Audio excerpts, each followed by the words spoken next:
Hi everybody, thanks for joining us today. This is our Chess Skills for Beginners and Intermediates class. This is part 5. We're looking at endgame principles today. I do want to thank everybody who came to the class today. Thank you so much for sticking with chess, and I'm hoping that you're learning something out of our program, and I hope you enjoyed today's presentation. So as we've been studying chess, we know that there are 3 stages of chess, which include the opening, the middle game, and the end game. Today we're going to be focusing on the end game, or at least principles of the end game. So what is the end game? The end game is the last part of the game where there are few pieces on the board. If an opponent only has a king left, there is a 50 move limit. You have to checkmate that player within 50 moves. Otherwise, there's a draw, and then there's no winner. So you have 50 moves at the end in the end game to make your final checkmate. Bring your king to the center of the board to assist your remaining of your pieces. Also, the king can be very effective, or at least be an effective attacker against your enemy pieces during the end game. If your opponent has only one bishop left, arrange your pieces and your king to the opposite color of your opponent's bishop.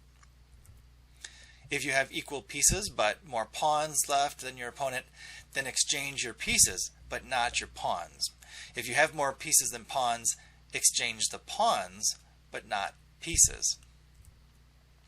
If you have 2 disconnected pawns, exchange your pieces quickly so you can defend one of your disconnected pawns with your king until you can promote that to a queen. If you have 2 connected passed pawns, advance them carefully so that your opponent has to give up a piece in order to prevent you from promoting one of your pawns to a queen. This is very effective. I've done it many times, and you can too. Now, a passed pawn is a pawn that has advanced beyond all adjacent enemy pawns and has no enemy pawns in front of it. Passed pawns are very powerful because obviously you can promote them to a queen if you get them to the 8th rank, and make sure that you place a rook behind your passed pawn in order to protect it. If your opponent has a passed pawn, blockade it with a knight or your king. In the end game, bishops can be more valuable than knights because of their long range abilities, and knights are limited to short range attacks. Be aggressive with your rooks. If you have a choice between attacking and defending, keep pressing on with attacks. I have won so many games by just attacking, rather than focusing on defending myself. A lot of times I will be in checkmate in the next turn, but because I keep on attacking, sometimes I can bring forth a checkmate, even though the next move that my opponent's going to place on the board will checkmate me. So, again, like I said, if you have a choice between attacking and defending, keep attacking in the endgame. Now, the rule of the square. Count the number of squares in front of your pawn, then count the number of squares to the side of your pawn towards the enemy king. If the number of squares in front of your pawn is less than the number of squares to the side of your pawn towards the enemy king, then your pawn will promote. Zugzwang. Sometimes during an endgame, a player is forced to make a move when the player would rather pass their turn. When a player is forced to make a move that costs their position in the game, this is called Zugzwang. Avoid back rank checkmates by making sure your king has an escape square. I've won so many games because my opponent has blocked in their king with 3 pawns in front of it, and it can't get out or get to a safe square. So you need to avoid this by making sure you push one of those pawns forward 1 square so that you have an escape square. In the endgame, look for forcing moves to maneuver your enemy king into checkmate, but be sure not to stalemate your opponent. Now, the example that I'm going to show today of one of my games has a lot of forcing moves in the endgame, so I'll show an example of this. Okay, and here's the example game. Let's go to chess.com. Okay. So this game I am playing in a tournament on chess.com. It's a thematic tournament, and they are they have some predefined moves in the beginning. Or do they in this one? I don't remember, to tell you the truth. But I'm leading with my queen's pawn. They are following with the pawn on g6. Now I push another pawn to e4. Many grandmasters say that if your opponent lets you put 2 pawns in the center of the board, do it. Controlling the center is very important. So that's what I've done in this section, or this first 2 moves, by placing my 2 pawns on the center d4 and d5 squares. Alright, so my opponent moves his bishop to g7, which is fianchettoing his bishop with this configuration here. I move my bishop out. He moves a pawn. I defend with the c3 square. He attacks my pawn on d4. I take back, keeping control of the center. He moves his queen out to put me in check. I move my knight out. He's starting to move more of his pieces. I'm continuing with my London. Even though this is not a typical London opening, I still wanted to move as many of my pieces into that London position with the intent of attacking my opponent on the right side of the board, or on the king side. Okay, their next move is knight to e7. My opponent moved his knight to e7, but I thought he was going for a classical king's Indian defense. That means he would be moving his knight to f6. But he didn't move his knight to f6. He moved it to e7 instead. I push my pawn to e5. His queen is still attacking my king through my knight, so my knight is pinned. Alright, he castles. Now black castles kingside with no development on any of the queenside pieces except for his queen. As you can see, his knight and his bishop are still on the back rank, and his 2 rooks are not connected, and he's still castled. I also want to note that his position, black's position, is still a little closed, whereas my position is very open. Alright, I move my h4 pawn forward, and he finally moves his knight out. So black develops his queenside knight in this position with their queen. I move my bishop back to protect my knight and to unpin my knight. I'm saying that I should have moved my rook. Let's go back and move. I also wrote in my notes that I should have moved my rook to the open file, open C file, but for some reason I didn't do that. I just missed it. Actually, I was probably more focused on the pin. Okay, he moves his queen back to c7. I move my h pawn forward. I am trying to rip apart black's pawn structure. Grandmaster Simon Williams, he's also known as GM, he calls this the H pawn, or Harry the H pawn. I'm not sure I'm doing this correctly, but what the idea is to move eventually these pawns forward to try to rip apart black's pawn structure. I'm sorry, Simon, if I haven't learned the correct process for this yet. I'll rewatch your videos. Black moves his pawn forward to b6. I'm thinking maybe he's going to try some sort of a, well, it's not really a fianchetto on the queen side because it's missing the c pawn on c7. I move my queen over to the open file. I'm positioning my queen behind my bishop as a future attack on black's fianchettoed bishop. And by that I mean I would move my bishop here, he would take, and then I would take back with my queen. So that's how that would work. Analysis suggests that I should develop my last undeveloped piece, which is the bishop to d3. So Stockfish is saying I should have moved my bishop to there instead of my little plan here. Okay, so black does sort of fianchetto over on the queen side, even though it doesn't have a pawn. I move my knight over to apply some pressure on the black's queen. He moves his queen back. I move my knight back over to apply more pressure, or a double attack on the queen and the bishop. It's also, I say in my notes, this is a good outpost square for my knight. I'm not sure that's actually called an outpost square, but it's in front of black's pawn, preventing it to move, and there's no way I can be pushed out of there by any of black's pawns. Black moves his queen out of the way. I'm starting my bishop attack now on the fianchetto bishop. So that's why I'm doing that. Black attacks my bishop with their knight.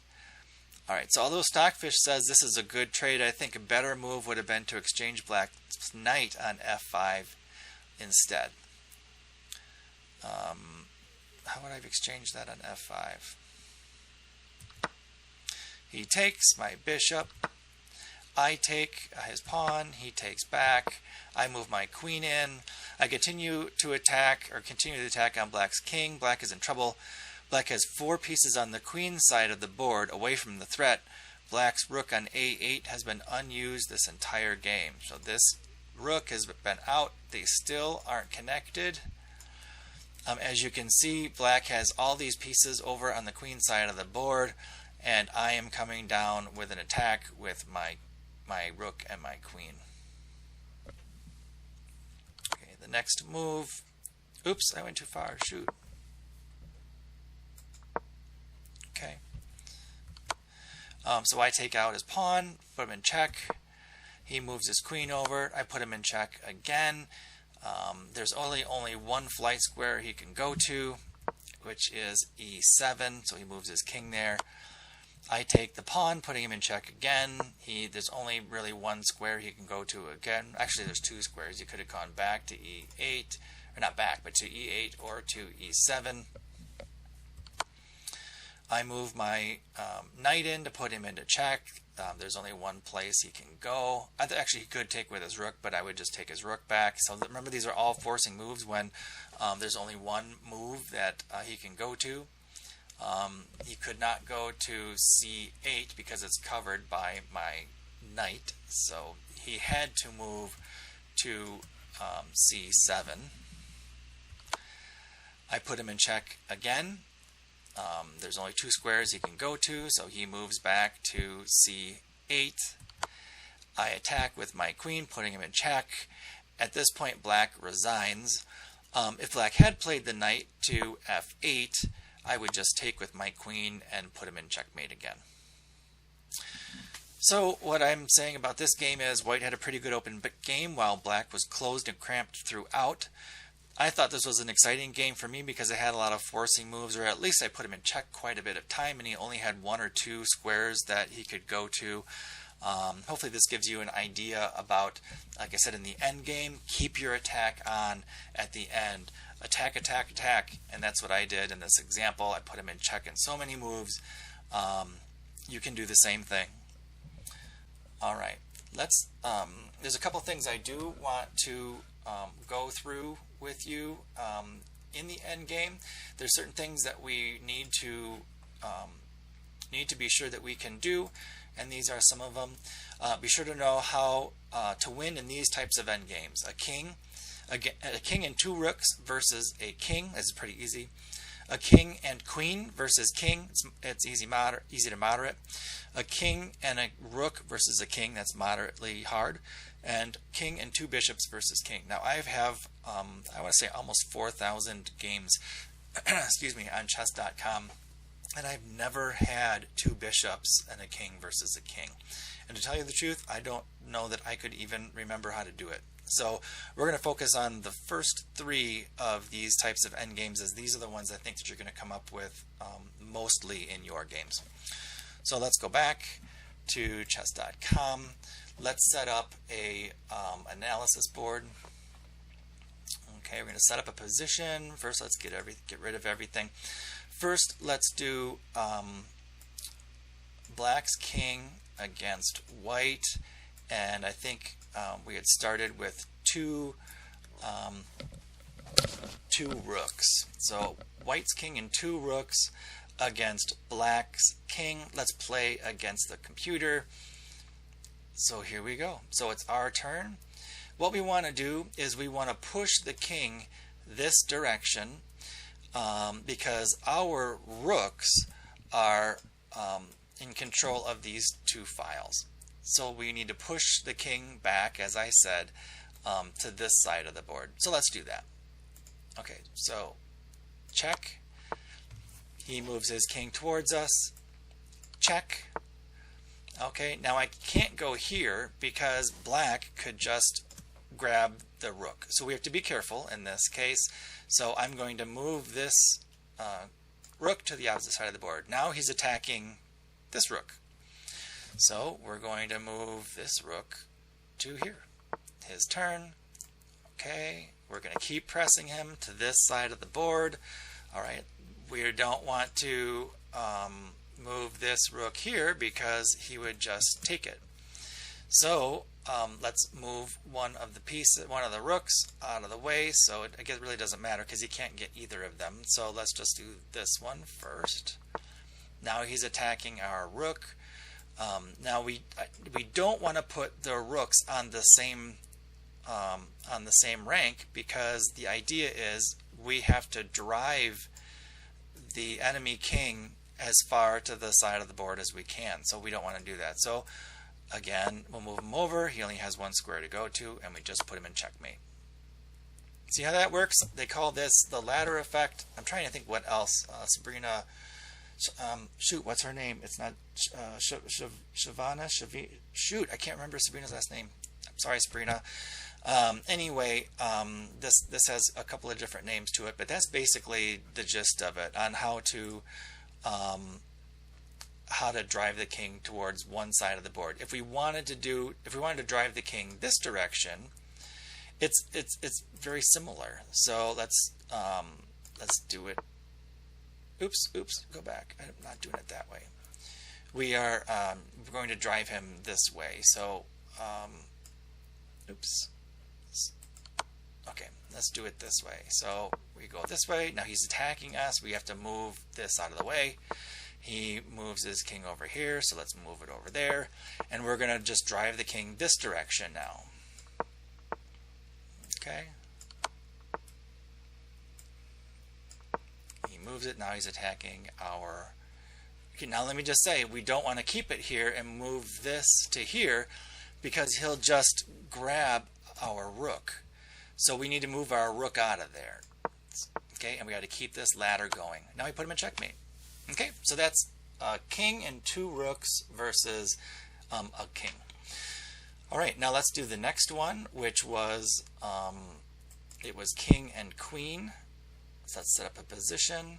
Let's get rid of all the pieces. Okay, let's start with a king, and let's put our queen and our king. And let's load it, and we'll play against the computer. Now what I would suggest is do this a few times. It's never a bad thing to to practice these things over and over again to get the hang of it. So what we want to do now is we want to box this king in and force the king to an edge of the board. It can either be that edge or this edge. So let's just try to do that. So move, he moves there. Now you have to get your king involved with this checkmate. And the idea is we got to make this box smaller and smaller and smaller. So we're going to get our king involved. Okay, make the box smaller. Now look, we can't move the queen here because if we did, he would just take back. So we have to keep our king involved with the attack. Okay, he's already on the back, or I'm on the side, so we need to keep him there. Okay. Make the box smaller. Okay, we really want to get him to be forced to this back, to this. So now we got him right where we want it. And now the idea is we want to get our king either opposite him or drive his king into the corner. So our next move is here. Now we're going to try to be opposite. Now we're opposite. See how we're opposite each other? And all I have to do is move my queen here because it's checkmate. He can't move here, he can't move here, he can't move here, he can't move here, and he can't move here. And that's how you do a king and a queen. Now it's really easy to stalemate your opponent this way. So just practice a few times and just get used to this configuration. Now one of the more difficult ones is king and I need to update my games. Is to do a let's set up a position. Okay, and we're going to do a king, and we'll do against white has a rook, and there's my king. Oops, there we go. Let's load it and let's play against the computer. Now for this one, it's a very similar thing that we just did with the queen.